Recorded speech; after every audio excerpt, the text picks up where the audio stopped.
प्रारंभ करते हैं।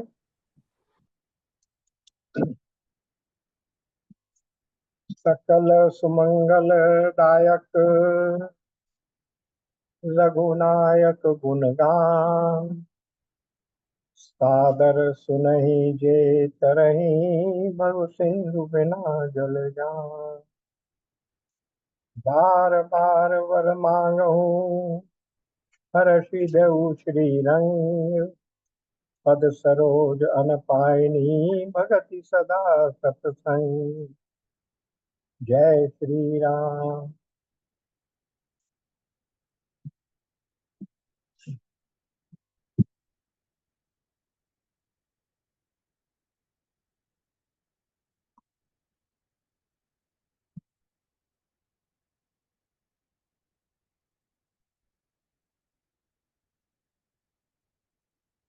रामचरितमानस के उत्तरकांड का पाठ चल रहा है और पिछले सत्र में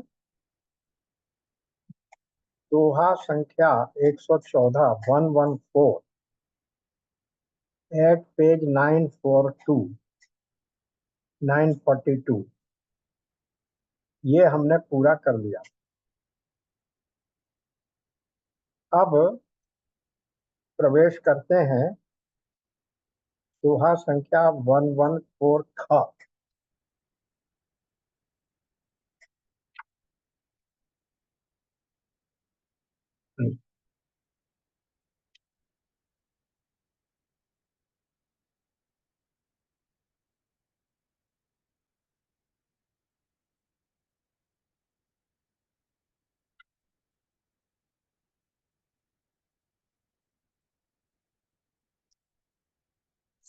भगति पक्ष हल करे रहे हूँ दीन महर्षि साप मुनि दुर्लभ बर पायहूँ देखूं भजन प्रताप। मैंने हट करके भक्ति पक्ष पर अड़ा रहा, जिससे महर्षि लोमश ने मुझे शाप किया। परंतु शाप का फल ये हुआ कि ये वो वरदान मैंने पाया जो ऋषियों को भी दुर्लभ है। तो ये भजन का प्रताप समझिए, भक्ति का प्रताप समझिए। ये बात वो कह रहे हैं कि मैं ऋषि लोमश जो थे वो वेदांत के पक्षपाती थे, ज्ञान के बारे में बताना चाह रहे थे और मैं भक्ति की बात कर रहा था। इससे क्रोधित होकर उन्होंने मुझे शाप दिया, लेकिन उस शाप का भी फल देखिए क्या हो गया। ऊपर का दोहा पढ़ लीजिए, क्या फल हुआ। कथा सकल में तुम्हें सुनाई काग देह जिहि कारण पाई। कहूँ तात सब प्रश्न तुम्हारी राम भगति महिमा अति भारी। ताते ये तन मोहि प्रिय भयउ राम पद ने निज प्रभु दर्शन पायऊ गए सकल संदेह। मुझे अपना ये काक शरीर इसीलिए प्रिय है कि उसमें इसमें मुझे श्री राम जी के चरणों का प्रेम प्राप्त हुआ।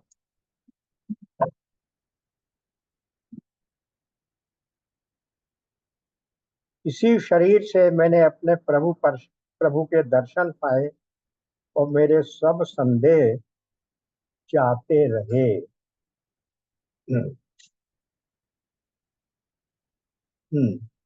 भगति पक्ष हट करि रहे दीन महारिषु साप मुनि दुर्लभ बर पायऊ देखूं भजन प्रताप। अब आगे देखिए। जे असी भगति जान परिहरहि केवल ज्ञान हेतु श्रम करहि। ते जड़ काम धेनु ग्रह त्यागी खोजत आकु फिरहि पथ लागी। जो व्यक्ति भक्ति की इतनी महिमा जानकर भी, जैसी मैंने ऊपर बताई, अपने जीवन में जो मेरे साथ घटित हुआ, उसको सुनकर भी और भक्ति की ऐसी महिमा जानकर भी जो व्यक्ति भक्ति को छोड़ देते हैं और केवल ज्ञान के लिए ही साधन करते हैं, वे मूर्ख घर पर खड़ी हुई कामधेनु को छोड़कर दूध के लिए मदार यानी आक के पत्ते के दूध को खोजते फिरते हैं। और वो आक के पत्ते का दूध कैसा होता है? उसको अगर आंख पर लगा दिया जाए तो आंख टूट जाए,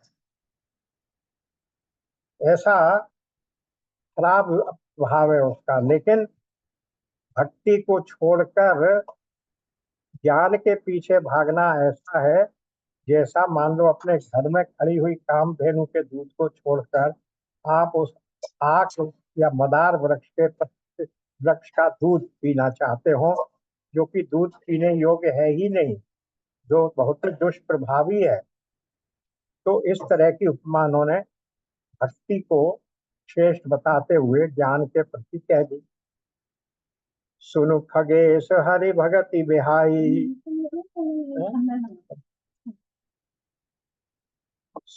सुनु ज्यादा मत बना जो उतनी बनेगी।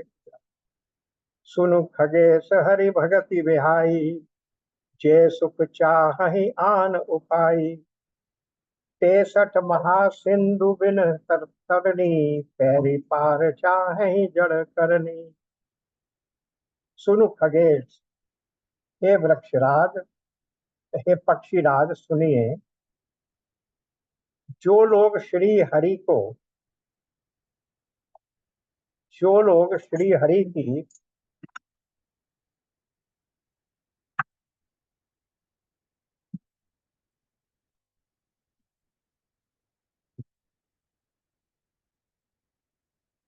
जो लोग श्री हरि की भक्ति को छोड़कर दूसरे उपायों से सुख चाहते हैं, वे मूर्ख हैं। और ये अभागे यानी जड़ करने वाले, ऐसा समझ लीजिए कि जैसे बिना ही जहाज के तैरकर महासमुद्र को पार करना चाहते।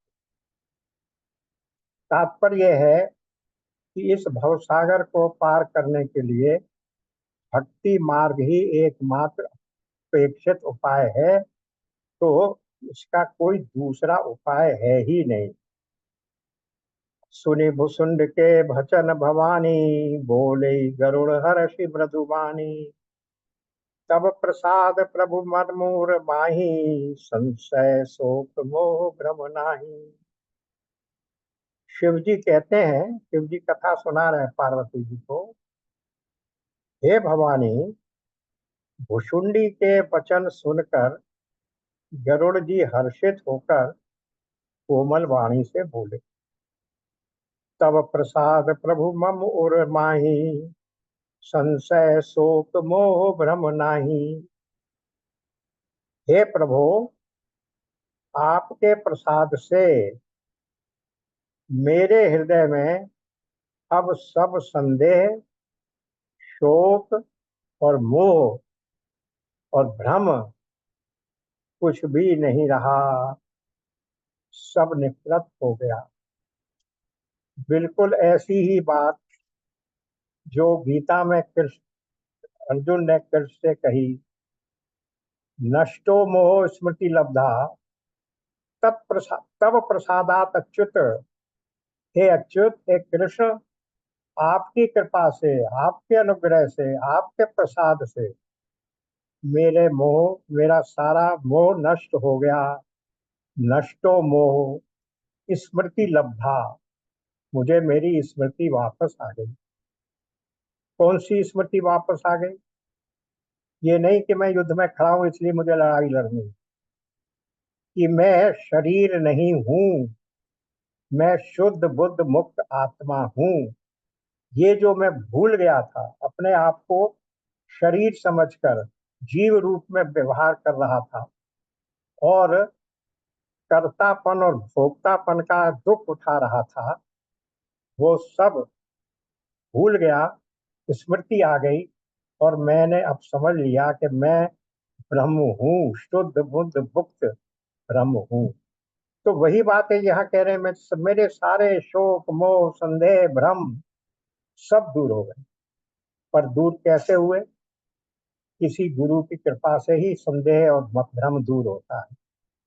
अर्जुन भी किसकी शरण में गया था? भगवान कृष्ण की शरण में गया था। तो इसी प्रकार ये काक भुसुंडी जी की शरण में गए थे। उनका उस गुरु से सारे प्रवचन सुनकर उनके सारे शोक मोह दूर हो गए। अब क्या कह रहे हैं? सुनो पुनीत सुने पुनीत राम गुण ग्रामा, तुमरी कृपाल है विश्रामा। एक बात प्रभु पूछऊं तो ही, कहूँ बुझाई कृपा निधि मोही। मैंने आपकी कृपा से श्री रामचंद्र जी के पवित्र गुण समूहों को सुना। तुम्हारी कृपा से, और ऐसा सुनकर, राम जी के चरित्र को सुनकर मुझे बड़ा विश्राम, शांति प्राप्त हुई। अब एक बात और मेरे मन में है जो मैं पूछना चाहता हूँ। एक बात प्रभु पूछूं तो ही, कहूँ बुझाई कृपा निधि मोही। अब मैं आपसे एक बात और पूछता हूँ, और हे कृपा निधि, कृपा सागर, मुझे समझा कर कहिए। कहूँ बुझाई, बुझाई का अर्थ है समझा कर कहिए। कहें, अब क्या प्रश्न है? कहीं संत मुनि वेद पुराना, नहीं कछु दुर्बल ज्ञान समाना। सोई मुनि तुम सन कहे गुसाई, नहीं आदरे भगत की नाई। अब ये कह रहे हैं कि एक संदेह मेरे मन में रह गया। क्या रह गया? कि जितने संत हैं, मुनि हैं, वेद है, पुराण है, वो सब क्या कहते हैं? नहीं कछु दुर्लभ ज्ञान समाना। ज्ञान से अधिक दुर्लभ और कुछ नहीं है। यही बात गीता में कही गई, चौथे अध्याय में 16 श्लोक में क्या कहा? सॉरी, 34, 4 का 34। हम्म 38। नहीं ज्ञानेन सदृशम पवित्रम ही विद्यते। इस संसार में ज्ञान के समान पवित्र करने वाला निस्संदेह कुछ भी नहीं है। क्यों नहीं है? क्योंकि वो ज्ञान क्या करता है? ज्ञानाग्नि सर्व कर्माणि भस्मसात कुरुते तथा। क्योंकि वो ज्ञान रूपी अग्नि हमारे जितने भी कर्म हैं, संचित कर्म, क्रियमाण कर्म, उन सब को भस्म कर देती है, जैसे अग्नि समिधा को भस्म कर देती है। तो इसलिए ज्ञान से अधिक पवित्र करने वाला इस संसार में कोई दूसरा नहीं है। तो यही वो कह रहे हैं कि भाई सारे मुनि लोग, वेद पुराण तो कहते हैं, ज्ञान की बड़ी महिमा सुनाते हैं कि और ज्ञान को प्राप्त करना भी बड़ा दुर्लभ है, पवित्र भी है और दुर्लभ भी है। नहीं दुर्लभ, उससे अधिक दुर्लभ कुछ नहीं है। दुर्लभ का अर्थ क्या हुआ? कि आसानी से प्राप्त नहीं होता। कहाँ प्राप्त होता है? ज्ञानिनः तत्वदर्शिनः। श्रोत्रिय ब्रह्मनिष्ठ व्यक्ति के पास जाएंगे, तब आपको ज्ञान प्राप्त होगा। तद विद्धि प्रणिपातेन परिप्रश्नेन सेवया, उपदेक्षन्ति ते ज्ञानम ज्ञानिनः तत्वदर्शिनः। तो बड़ा दुर्लभ है ये। पहले ज्ञानी के पास जाओ, उनकी सेवा करो, उन्हें प्रसन्न करो, फिर वो तुम्हें ज्ञान दें। और कैसे ज्ञानी के पास जाओ? जो ज्ञान तत्वदर्शी हो, श्रोत्रिय हो और ब्रह्मनिष्ठ हो। और फिर भी ज्ञान तुम्हें आत्मसात हो जाए आवश्यक नहीं है। क्या होगा? श्रद्धावान लभते ज्ञानम तत्पर संयतेन्द्रिय। वो श्रद्धावान जब तक तुम नहीं बनोगे, ग्रंथ पर और गुरु पर श्रद्धा जब तक नहीं होगी, तब तक वो ज्ञान तुम आत्मसात भी नहीं कर पाओगे। इसलिए इतना दुर्लभ है। सब तो ये कह रहे हैं। और वो दुर्लभ ज्ञान तुम्हें लोमश ऋषि अपनी ओर से अनायास ही, बिना तुम्हारे द्वारा प्रश्न किए, बिना तुम्हारे उनकी सेवा में जाए, प्रदान करना चाह रहे थे, और तुमने उसको ले लिया। तो नहीं कछु दुर्लभ ज्ञान सनामा, सोई मुनि तुम सन कहे गोसाई। और वही ज्ञान लोमश ऋषि तुमसे कहना चाह रहे थे। नहीं आदरे भगत की नाई, लेकिन तुमने अपनी भक्ति के समान उसका आदर नहीं किया। ज्ञान ही भगत ही अंतर केता, सकल कहूँ प्रभु कृपा निकेता। सुनि उर्गारी बचन सुख माना, सादर बोले काग सुजाना। तो अब वो प्रश्न कर रहे हैं कि भाई इसका मतलब ये है कि ज्ञान मार्ग एक है और भक्ति मार्ग एक है। क्योंकि तुम भक्ति के लिए अप हट करके बैठे रहे, और वो तुम्हें ज्ञान देना चाहते रहे, इसीलिए तुम्हें शाप मिल गया। तो ज्ञान और भक्ति दो अलग हैं, इसका मतलब। तो तुम मुझे ये बताओ, सकल कहो प्रभु कृपा निकेता, इन दोनों के बीच में अंतर क्या है? ज्ञान और भक्ति एक दूसरे से अलग है, और अलग है तो अंतर क्या है? सुनि उर्गारी वचन सुख माना, सादर बोले काग सुजाना। वरुण जी के वचन सुनकर चतुर कागभूषुंडी जी ने सुख माना और आदर के साथ कहा, भगत ही ज्ञान ही नहीं कछु भेदा, उभय हरहि भव संभव खेदा। नाथ मुनीस कहे कछु अंतर, सावधान सोई सुन सुनि विहंगवर। ज्ञान में, भक्ति और ज्ञान में कुछ भेद नहीं है। क्यों? क्योंकि दोनों से ही जो लक्ष्य प्राप्त होता है वो एक ही है। गीता के 5वें अध्याय में आ चुका है, हम लोग पढ़ चुके हैं कि ये दोनों साधना की स्थिति में तो अंतर है, साधना के काल में ज्ञान में और भक्ति में अंतर है। लेकिन जो इस साधना से या उस साधना से जो प्राप्तव्य है, जो प्राप्त होता है, जो लक्ष्य, वो दोनों एक ही है। चाहे इस सड़क से चले जाइए, चाहे उस सड़क से चले जाइए, पहुंचना आपको उसी गंतव्य पर है। वो आपको वहीं पहुंचाते हैं। इसलिए ज्ञान में और भक्ति में अंतर साध्य की दृष्टि से नहीं है, किंतु साधना की दृष्टि से। इसलिए उन्होंने ये कह दिया कि भक्त ही ज्ञान ही नहीं कछु भेदा। क्यों नहीं भेद बताया उन्होंने? वही जो अभी बात हो रही थी, दोनों के ही द्वारा उभय हरहि भव संभव खेदा। दोनों के ही द्वारा क्या करते हैं?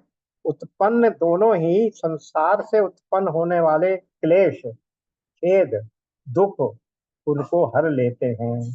दोनों ही प्रकार से हम संसार से मुक्त होकर मोक्ष को प्राप्त कर सकते। ये बात यहाँ कही, इसलिए उन्होंने कह दिया कि वैसे कोई अंतर नहीं है, क्योंकि इस मार्ग से भी तुम वही पहुंचोगे, उस मार्ग से भी वही पहुंचोगे। फिर भी कुछ सूक्ष्म अंतर है। वो क्या है? नाथ मुनीस कहे कछु अंतर, सावधान सो सुनि विहंगवर। पर फिर भी कुछ अंतर है। ऐसा कौन कहता है? मुनीष, जो महान मुनीष लोग हैं, मुनीश्वर हैं, ज्ञानी हैं, वो जिन्होंने इस बात पर विचार किया है, वो कहते हैं कि फिर भी कुछ सूक्ष्म अंतर है। हे पक्षी श्रेष्ठ सावधान सो सुन विहंगवर। हे पक्षी श्रेष्ठ सावधान होकर, समाहित चित्त होकर उस अंतर को सुनो। अब क्या अंतर है? ज्ञान विराग जोग विज्ञाना, ये सब पुरुष सुनहि हर, ये सब पुरुष सुनहु हरि जाना। पुरुष प्रताप प्रबल सब भांति, अबला अबल सहज जड़ जाति। अब ये एक बहुत दूसरे प्रकार की दृष्टांत दे रहे हैं, उपमा दे रहे हैं, उसको जरा सा समझिए। क्या कह रहे हैं? ज्ञान, वैराग्य, योग और विज्ञान, ये जो सब ज्ञान मार्गी साधना के साधन हैं, वे सब क्या हैं? वे सब पुरुष रूप में, इसको यूं मान, क्योंकि वैसे भी सब जो हैं पुरुष अलंकार में ही है। तो ये सब पुरुष हैं। पुरुष प्रताप प्रबल सब भांति, अबला अबल सहज जड़ जाति। और पुरुष का प्रताप हर जगह होता है, वो बलवान होता है। और अबला स्वाभाविक ही निर्बल और जाति से ही जड़ होती है। अब यहाँ कहा क्या जा रहा है कि ज्ञान विज्ञान आदि श्रेष्ठ हैं, और जो इन इनसे हमें भ्रमित करती है वो कौन है? वो है माया। वो माया स्वाभाविक ही निर्बल और जाति से जड़ होती है। जैसे पुरुष और स्त्री में जो अंतर होता है, उसी प्रकार से ज्ञान प्रबल है, श्रेष्ठ है, और ये जो माया है जो स्त्री रूप में है, वो कमजोर है, जड़ है, वो मूर्ख है, वो हमें बांधती है। तो अब इसलिए आगे क्या कहते हैं? पुरुष त्यागी सग नारही, जो विरक्त मति धीर, न तू कामी विषयावस, विमुख जो पद रघुबीर। परंतु जो वैराग्यवान और धीर बुद्धि पुरुष हैं, वही स्त्री को त्याग सकते हैं, न कि वे जो कामी पुरुष, जो विषयों के वश में हैं और श्री रघुनाथ जी के चरणों से विमुख।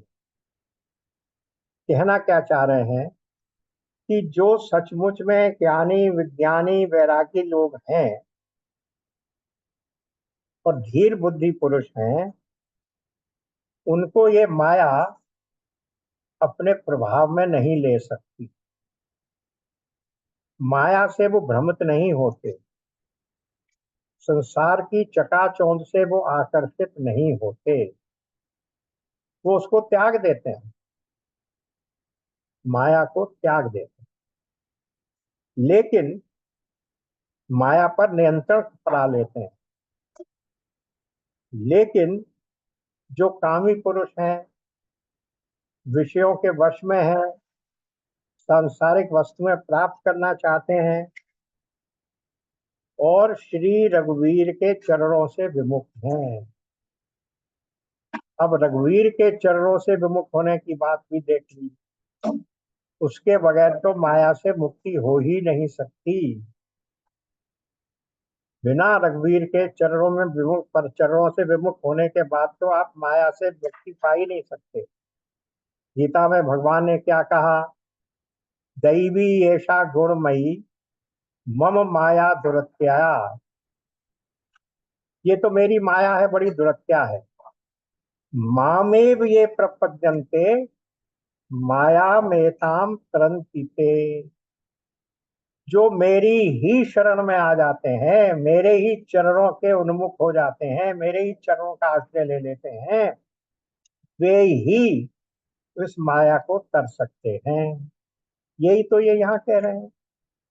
जो श्री रघुवीर के चरणों से विमुख हैं, वो उस माया को नहीं त्याग सकते, उस माया से पार नहीं पा सकते।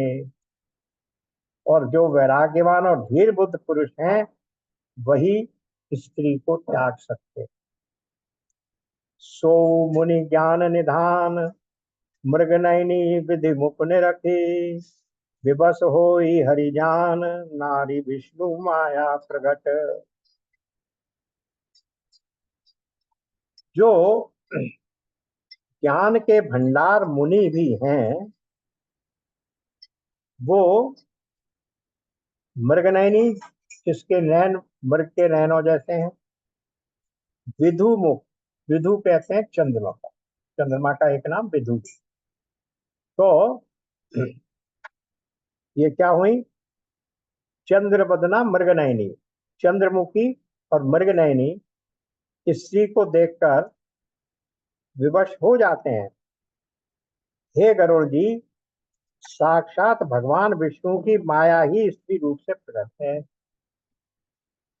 कहने का तात्पर्य फिर वही आ गया कि ये क्योंकि मेरी माया है, बड़ी चमकीली है, दैवी ऐशा। ये जो ऐशा है, ये ऐश, ऐश का मतलब ये जो माया है, ये दैवी है। यहाँ दैवी का अर्थ ये नहीं है कि वो देवताओं के हाथ से आई है। बड़ी चमक दमक वाली है, आकर्षण करने वाली है। माया महा ठगनी हम जानी, तिरगुन पास लिए कर डोले, बोले मीठी बानी। तो ये ऐसी माया है। तो इस माया के प्रभाव में जो व्यक्ति, उससे इसलिए उससे पार पाना बड़ा कठिन है। इसलिए जो रघुवर चरणों से विमुख हैं, वो तो उसको नहीं पार कर पाएंगे। वो तो फिर उसके वश में विवश हो जाते हैं, उसके अधीन हो जाते हैं। तो ये जो भगवान विष्णु की माया है, ये बड़े बड़ों को अपने वश में बांध लेती है, कहने का तात्पर्य। ब्रह्मा जी को भी माया ने भ्रमित कर दिया, नारद जी को भी भ्रमित कर दिया। इसीलिए उन्होंने कहा दैवी ऐसा गुणमयी मम माया दुरत्या।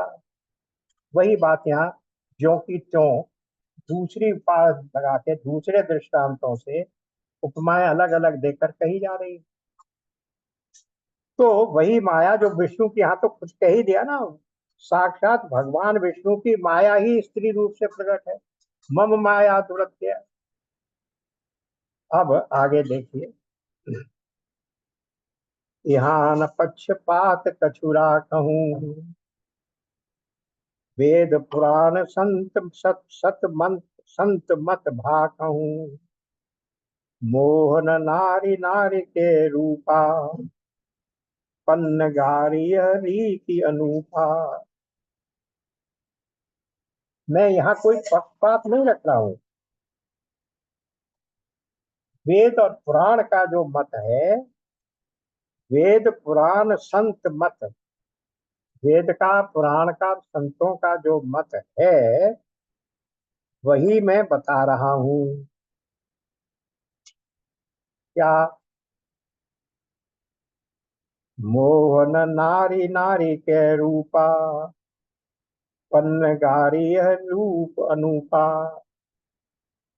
नारी पुरुष को तो मोहित कर सकती है, पर एक नारी दूसरी नारी को मोहित नहीं करती। दो सुंदर नारियां मिल भी जाएं तो वो एक दूसरे में कुछ ना कुछ कमी निकाल ही लें, इसलिए वो एक दूसरे से मोहित नहीं होती। ये कह रहे हैं, मोह न नर नारी नर के रूपा। ये विलक्षण रीति है कि एक स्त्री दूसरे के रूप पर मोहित नहीं होती, कुछ ना कुछ कमी निकाल के बता देगी। तो इसलिए क्या हो रहा है, दूसरी नारी अभी यहाँ कहाँ से आ गई, वो सुनिए। माया भगति सुनहु तुम दो, नारी वर्ग जानई सबको। आप सुनिए, माया और भक्ति ये दोनों ही स्त्री वर्ग की हैं, ये सब कोई जानते हैं। फिर श्री रघुवीर को भक्ति प्यारी है। माया बेचारी तो निश्चय ही नाचने वाली या नाटनी मात्र है, सॉरी नटनी मात्र है। क्योंकि माया क्या है, वो तो भगवान के आदेश के अनुसार काम करती है, और भक्ति भगवान को प्यारी है। तो इसलिए वो कह रहे हैं माया जो है वो भक्ति से बहुत डरती है, और भगवान की भक्ति उपमा रहित है। पुनि रघुवीर भगति प्यारी, माया कलु नर्त की विचारी। तो अगर भक्ति आ गई तो फिर माया किसी को प्रभावित नहीं कर पाएगी। इसलिए उन्होंने कह दिया कि क्या करना चाहिए, भक्ति से अधिक दुनिया में ऐसी कोई दूसरी चीज नहीं है जो अपने को विषयों से मुक्त करके भगवतागार बनाकर संसार से वैराग्य दिला सके। तो भगत ही सानुकूल रघुराया, ताते तेहि डरपति अति माया। राम भगति निरुपम अनुरूपाधि, रसई जासुर सदा अवाधि। श्री रघुनाथ जी भक्ति के विशेष अनुकूल रहते हैं, यानी भक्ति ऊपर ही कह चुका है। रघुवीर ही भगति प्यारी, भक्ति बहुत प्यारी है, और इसलिए वो सदा ही भक्ति के ही पक्ष में रहते हैं, भक्ति के ही अनुकूल रहते हैं। ताते ते ही डर पति अति माया, इसलिए माया उनसे डरती, भक्ति से डरती है। राम भगति निरुपम अपुर निरुपाधि, और ये भक्ति क्या है, उपमा रहित है। दुनिया में कोई दूसरी चीज से बढ़कर दुनिया में कोई दूसरी चीज नहीं है जो अपने को संसार के आकर्षण से छुड़ाकर भगवान में लगा सके। ना किसी से द्वेष हो सकता है, ना किसी से राग। तो इसलिए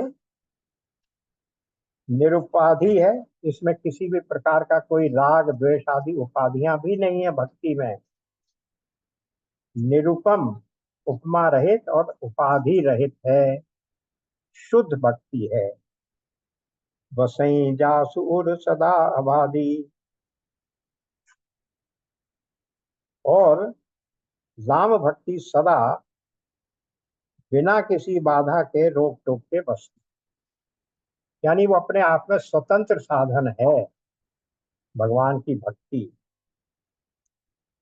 अब आगे देखिए, तेहि बिलोक माया सकुचाई, करे न सकई कुछ नुज प्रभुताई। अस विचार जय मुनि विज्ञानी, जांच ही भगति सकल सुख खानी। तो क्या करा, ये जो माया है, तो सर ये जो भक्ति अगर आकर हृदय में बैठ गई तो फिर ये जो संसार का मोह है, माया है, ये इसको वहां से हटा नहीं सकती, भगा नहीं सकती। तो ऐसे व्यक्ति को देखकर फिर माया सकुचा जाती है, भक्त भक्त व्यक्ति को देखकर, और वहां माया का प्रभाव, उसकी प्रभुताई नहीं चलती। इसलिए विचारी जय मुनि विज्ञानी, जांचहि भगत की सकल सुखानी। इसलिए जो मुनि लोग हैं, विज्ञानी मुनि हैं, वो विचार करते हैं और ये मानते हैं कि सकल सुख की खान भक्ति की याचना ही करते। आपने देखा अरण्य कांड में जितने मुनि हुए, सुतीक्ष्ण जी हुए, दूसरे हुए, सबने भक्ति ही मांगी।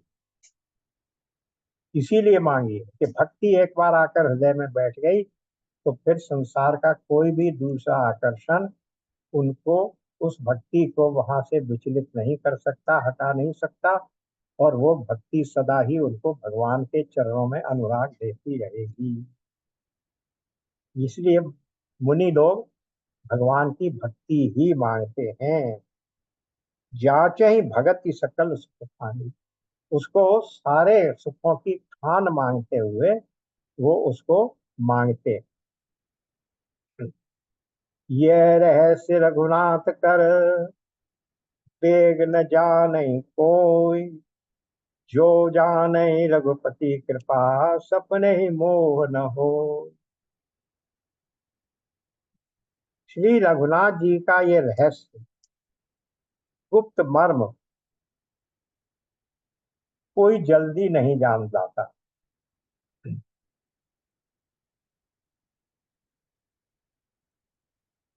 ये क्या रहस्य कि भक्ति मुझे प्यारी है, और जो मुझसे भक्ति करता है, फिर वो भक्ति मेरे हृदय, उसके हृदय में आकर जब बैठ जाती है, तब फिर वो मुझसे अलग नहीं हो सकता।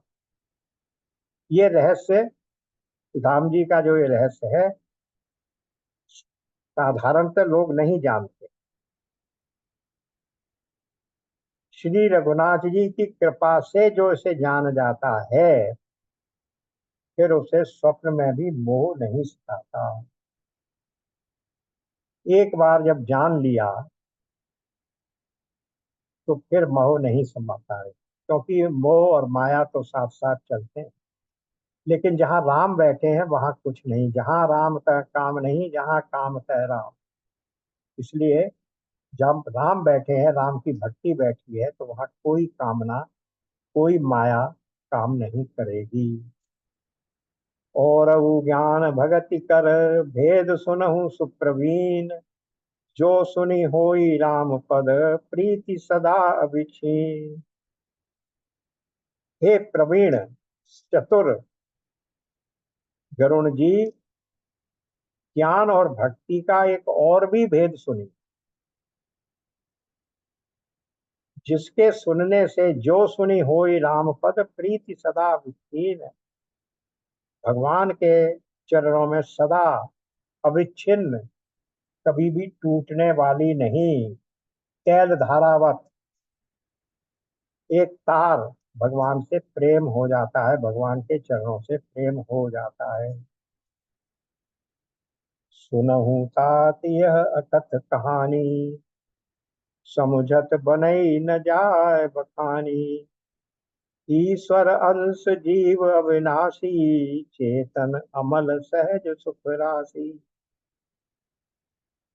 हे तात, ये अकथनीय कहानी सुनिए। अकथनीय कहने का तात्पर्य क्या है? ये बड़ी अनिर्वचनीय है, साधारणतः सही कही नहीं जा सकती, क्योंकि इसमें दोनों पक्ष रहते हैं।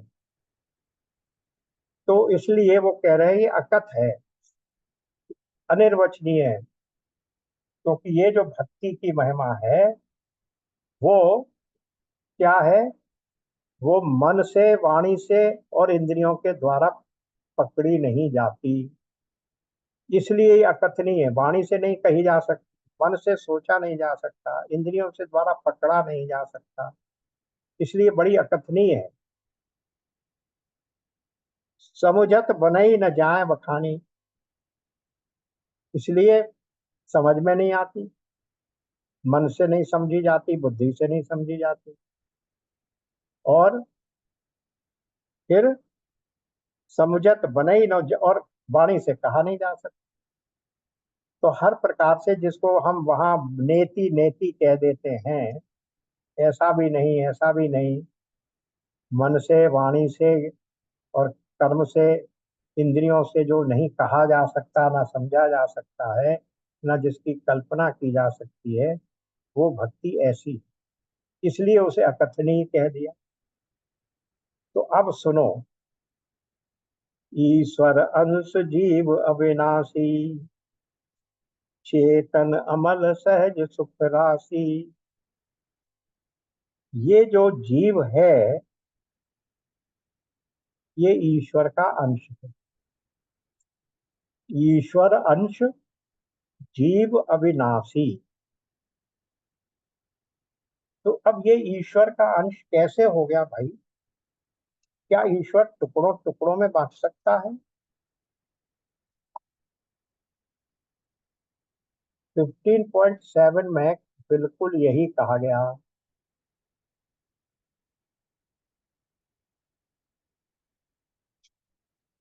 ममय वांशो जीव लोके जीव भूतः सनातन। ये जो जीव है वो मेरा ही अंश है। इस देह में ये जीवात्मा मेरा ही अंश है। और कैसा अंश है? सनातन, सदा ही रहने वाला अंश। जैसे मैं सनातन हूं ऐसे ही ये जीवात्मा भी सनातन है।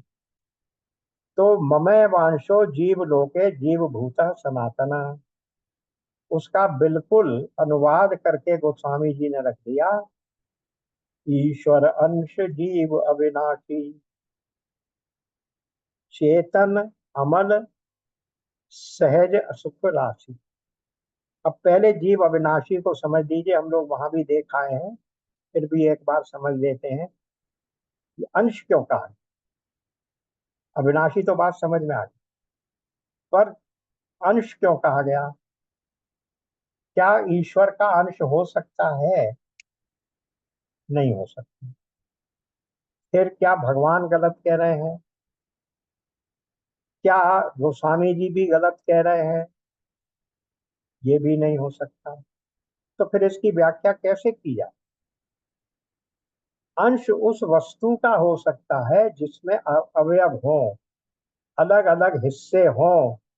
उनको अलग अलग करके हम ये कह सकते हैं, जैसे ये शरीर है, ये शरीर पूरा अवयवों से बना हुआ है।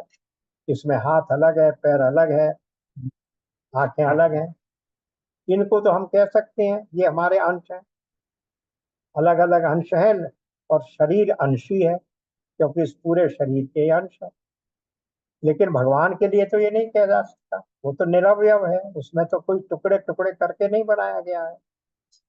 वो तो सर्वव्यापक है और एक सा है सब जगह, वहां कोई किसी भी प्रकार का अंश तो है नहीं, अवयव तो है नहीं। तो फिर हम इनके अंश कैसे करें? ये बात समझाने के लिए 15.7 में हमने ये किया था कि एक घड़े का उदाहरण दिया। घड़े के अंदर जो स्पेस है, जो खालीपन है, वो खालीपन क्या है? उसको हम क्या कह देते हैं? घटाकाश। क्योंकि वहां वेदांत में स्पेस का नाम आकाश है। तो वो घट में जो आकाश है उसको हम कहते हैं घटाकाश। और मेरे इस कमरे में जितना आकाश है, जितना स्पेस है, उसको हम कह देते हैं मठाकाश। और जो पूरे जगत में स्पेस है उसे हम कह देते हैं महाकाश। सबके ऊपर दिख रहा है। इस आकाश को इस स्काई से कंफ्यूज मत कीजिए।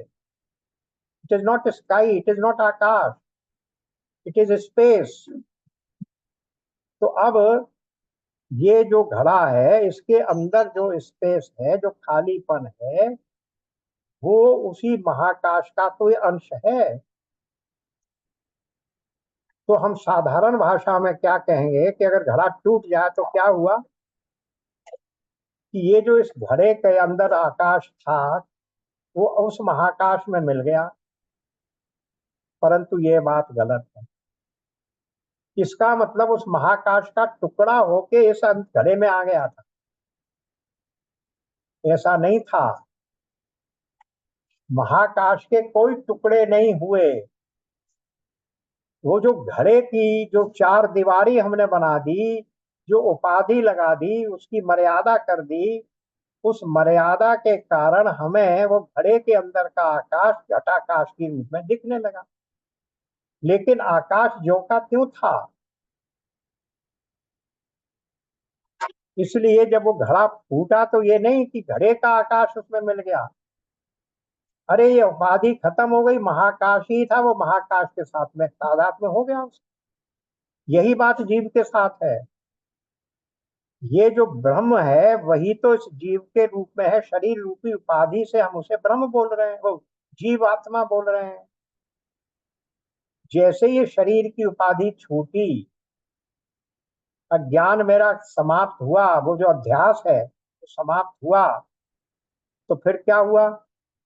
मैं तो ब्रह्म ही था। वो घटे घड़े के अंदर का आकाश महाकाश ही था। उस घड़े की चार दीवारी के कारण, इस कमरे की चार दीवारी के कारण हमें इसको मठाकाश कहते थे। लेकिन ये भी आकाश ही है, उस आकाश का टुकड़ा, स्पेस का टुकड़ा होके यहाँ नहीं आ गया। इस चार दीवारी को तोड़ दीजिए, फिर महाकाश का महाकाश है। इसी तरह ये जो ईश्वर है, ये जो जीव है, ये उस ईश्वर का अंश है, यानी ईश्वर ही है। शरीर रूपी उपाधि के कारण, माया की उपाधि के, अविद्या की उपाधि के कारण, हम ये लोग बार बार देख चुके हैं गीता में, ब्रह्म ईश्वर और जीव तीन है।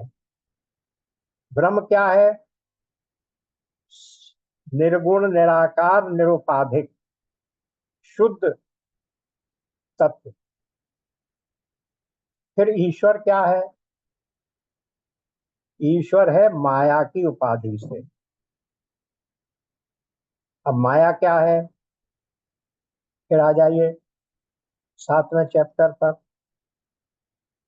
मेरी माया है, जो मेरी दो प्रकृतियां हैं ना, एक प्रकृति जड़ प्रकृति, एक प्रकृति कैसी? जीव भूता चेतन प्रकृति। प्रकृति और माया दोनों एक ही चीज है। तो फिर वहां माया आ गई। एक माया शब्द का फिर गीता में 9 चैप्टर में भी प्रयोग हो गया। अभी हमने देखा मम माया दुरत्यया, ये 7वें चैप्टर में प्रयोग हुआ। फिर 8वें चैप्टर में फिर प्रयोग हो गया, मया अध्यक्षेण मम प्रकृति सूयते सचराचरम। मेरी अध्यक्षता में ये प्रकृति सारे संसार को रचती है। तो यानी ये प्रकृति और माया सिनोनिमस वर्ड हैं, रिप्लेसेबल वर्ड हैं। तो यहाँ क्या कह रहे हैं कि ये जो जीव है ये मायोपाधिक ब्रह्म है। अविद्या के कारण, अविद्योपाधिक शरीर को हमने अपने आप को शरीर मान लिया अविद्या के कारण, इसलिए हम इसे अंश कह देते हैं। ईश्वर का अंश है। ईश्वर का अंश नहीं है, ईश्वर ही है।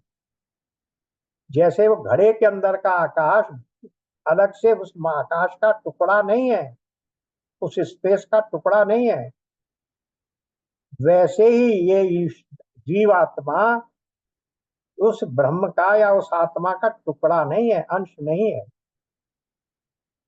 केवल उस उपाधि के कारण, जैसे घड़े की उपाधि के कारण हम उसको कह देते हैं कि वो महा घटाकाश है, इसी तरीके से इस शरीर की उपाधि के कारण और उसमें अविद्या के कारण हम उसको जीवात्मा कह देते हैं और इसको अंश मान लेते हैं, क्योंकि अंश तो मानना ही पड़ेगा। अगर शरीर मानोगे तो अंश मानना पड़ेगा, लेकिन वो होता नहीं है। तो इसलिए हमें आपको समझाने के लिए ये कह दिया गया कि ये ईश्वर अंश जीव अविनाशी, ये जो जीव है ये ईश्वर का अंश है। और क्योंकि ईश्वर का अंश है इसलिए अविनाशी है। पर फिर समझ लीजिए, उस अंश शब्द से धोखा मत खाइए। अंश नहीं है, अविद्या के कारण हम उसे अंश समझे हुए हैं, क्योंकि वो जो शरीर की उपाधि है उससे, अविद्या के जनित अज्ञान के कारण हम उसे अंश माने बैठे हैं। किंतु तत्वतः वो वही है जो ब्रह्म है या जो आत्मा। इसलिए अंश नहीं। तो कहा जरूर गया कि अंश है, लेकिन उस अंश का मतलब उतना ही है जैसे घटाकाश और महाकाश, मठाकाश, महाकाश के अंश कहे जा सकते हैं, परंतु महाकाश का कोई टुकड़ा नहीं होता। वो घर के अंदर भी वही महाकाश है, मठ के अंदर भी वही महाकाश है, और बाहर पूरे जगत में भी वही महाकाश। इसी प्रकार वही ब्रह्म, वही ईश्वर सब जगह वैसे का वैसा ही है। शरीर में हम उसको सीमित मानकर हम उसको कह देते हैं ईश्वर का अंश, ये जीव। अब इसके आगे दूसरी बात कही उन्होंने, बाकी के गुण ढूंढ लिए। क्या कहा? जीव अविनाशी। अब अगर वो ईश्वर ही है तो फिर तो अविनाशी है ही है। उस उपाधि के कारण ही तो हमने उसे अंश कह दिया, लेकिन था तो वो वही जो ब्रह्म था या आत्मा थी या जो ईश्वर था, इसलिए वह विनाशी भी है। अब क्या कहा? चेतन। अब ये चेतन भी सही बात है। यदि वो उसी ब्रह्म का हिस्सा है तो ब्रह्म कैसा है? सत चित आनंद। तो जब हमने कहा कि वो ईश्वर का अंश है, इसका मतलब हुआ वो भी सत है। अविनाशी कहा तो इसका मतलब है वो सत है। सत क्या होता है? जो सदा से था, सदा है, सदा से था, आज भी है और सदा रहेगा, वो सत है। ना भावो सत्य भावो। तो सत हमेशा है और असत का कभी भाव नहीं है। ना सतो विद्यते भावो, ना भावो विद्यते सतः। सत का कभी अभाव नहीं है और असत की कभी सत्ता नहीं है। तो इसलिए जब कह दिया अविनाशी तो सत भी हो गया वो। फिर दूसरी क्या बात है? गुण है ब्रह्म का सत चेतन सत चित। सच्चित आनंदी कहते हैं ना। तो वो चित का अर्थ क्या है? चेतन है और ज्ञान स्वरूप है, तो इसलिए वो चेतन भी हो गया। अमल। अब अमल का अर्थ क्या है? कि उसमें किसी प्रकार का कोई विकार नहीं है। विकार कहाँ होते हैं? हमने देखा था बिल्कुल प्रारंभ में कि जिस वस्तु का को उत्पन्न किया जाता है उसमें विकार होते हैं, और वो 6 विकार कहलाते हैं, षड विकार। पहल क्या? पहले अस्ति, फिर जायते, फिर वर्धते, फिर विपरिणमते, फिर अपक्षीयते और फिर विनश्यते। पैदा होना, पहले होना, फिर पैदा होना, पहले एग्जिस्टेंस में आना, फिर पैदा हो जाना, फिर बढ़ जाना, फिर उसमें विपरिणाम हो जाना, शक्ल बदल जाना, उसके बाद धीरे धीरे क्षरण शुरू हो जाना और अंततः नष्ट हो जाना। ये 6 विकार। और ये जड़ और चेतन सब में होते हैं। तो विकार तो उसमें होगा ना जिसका कभी एग्जिस्टेंस में जो आया हो, उत्पन्न हुआ हो, जो बनाया गया हो। लेकिन जो अविनाशी है, जो सदा से था, जो सत्य स्वरूप है, उसमें विकार कहाँ से आए? इसलिए वो अमल भी है। तो चेतन अमल सहज सुख राशि। स्वरूपतः वो सुख की राशि है। तो वो क्या है? सत्य चित हो, देख लिया था हमने। सत्य चित सुख राशि का सहज सुख राशि स्वरूपतः। किसी के द्वारा सुख मिला ऐसा नहीं, वो सुख स्वरूप ही है।